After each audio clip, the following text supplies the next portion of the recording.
Chapter 28. A Job Horse and His Drivers. Hitherto I had always been driven by people who at least knew how to drive, but in this place I was to get my experience of all the different kinds of bad and ignorant driving to which we horses are subjected, for I was a job horse, and was let out to all sorts of people who wished to hire me, and as I was good-tempered and gentle, I think I was oftener let out to the ignorant drivers than some of the other horses, because I could be depended upon. It would take a long time to tell of all the different styles in which I was driven, but I will mention a few of them. First, there were the tight rein drivers, men who seemed to think that all depended on holding the reins as hard as they could, never relaxing the pull on the horse's mouth or giving him the least liberty of movement. They are always talking about keeping the horse well in hand and holding a horse up, just as if a horse was not made to hold himself up. Some poor broken-down horses, whose mouths have been made hard and insensible by just such drivers as these, may perhaps find some support in it, but for a horse who can depend on his own legs, and who has a tender mouth and is easily guided, it is not only tormenting, but it is stupid. Then there are the loose-rein drivers, who let the reins lie easily on our backs, and their own hand rest lazily on their knees. Of course, such gentlemen have no control over a horse, if anything happens suddenly.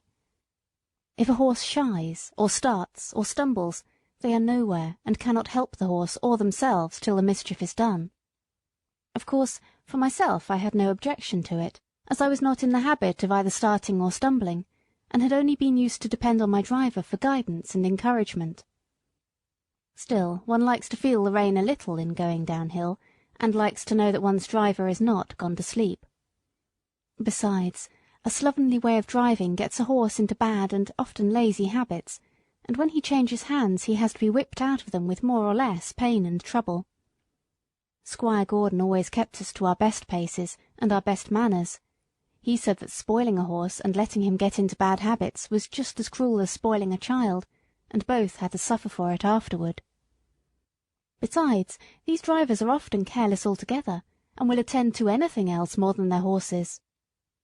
I went out in the phaeton one day with one of them. He had a lady and 2 children behind. He flopped the reins about as we started, and of course gave me several unmeaning cuts with the whip, though I was fairly off. There had been a good deal of road mending going on, and even where the stones were not freshly laid down, there were a great many loose ones about.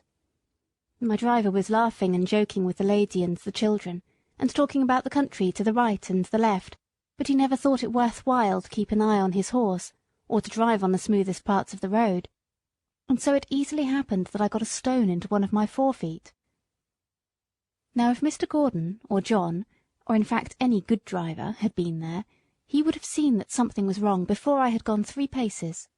Or even if it had been dark, a practised hand would have felt by the rein that there was something wrong in the step, and they would have got down and picked out the stone. But this man went on laughing and talking, while at every step the stone became more firmly wedged between my shoe and the frog of my foot.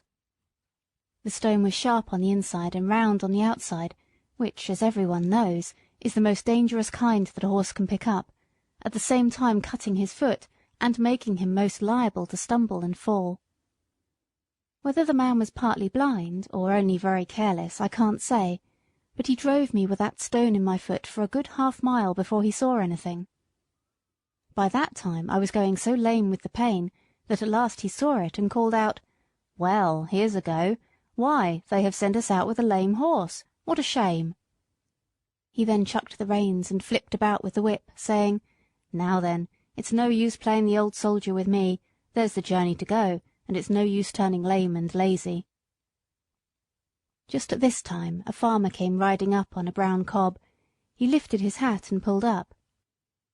"I beg your pardon, sir," he said, "but I think there is something the matter with your horse. He goes very much as if he had a stone in his shoe. If you will allow me, I will look at his feet. These loose scattered stones are confounded dangerous things for the horses." "He's a hired horse," said my driver. "I don't know what's the matter with him, but it is a great shame to send out a lame beast like this." The farmer dismounted, and slipping his rein over his arm at once took up my near foot. "Bless me, there's a stone! Lame? I should think so. At first he tried to dislodge it with his hand, but as it was now very tightly wedged, he drew a stone pick out of his pocket, and very carefully, and with some trouble, got it out. Then, holding it up, he said, "There, that's the stone your horse had picked up. It is a wonder he did not fall down and break his knees into the bargain." "Well, to be sure," said my driver, "that is a queer thing. I never knew that horses picked up stones before." "Didn't you?" said the farmer, rather contemptuously. "But they do, though, and the best of them will do it, and can't help it sometimes on such roads as these. And if you don't want to lame your horse, you must look sharp and get them out quickly. This foot is very much bruised," he said, setting it down gently and patting me. "If I might advise, sir, you had better drive him gently for a while. The foot is a good deal hurt, and the lameness will not go off directly."